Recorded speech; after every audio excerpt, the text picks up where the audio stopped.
ወረሕመቱላህ። ቁስልህን በእጅህ አክም፣ መጎዳትህንም ለማንም አትናገር። እናም የሚሻለው ነገር ከእንቅስቃሴያችን ኋላ ሁሉ የሰው ምላስ የተለመደ መሆን ማወቅና መጠበቅ ነው።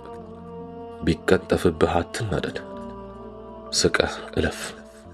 ቢወራብህ ጆሮ አትስጥ፣ ተወራብኝ ብለህ አትበሳጭ። ተራ ወሬ ጆሮ ሰጥተህ አታዳምጥ፣ ነገር አታላምጥ። ንቀህና ትተህ እለፍ። በዓላማህ ቀጥል፣ በመስመርህ ቀጥ በል። ሰዎች የሆነ ነገር ስላሉና ስላወሩ ከዓላማህ አትመለስ።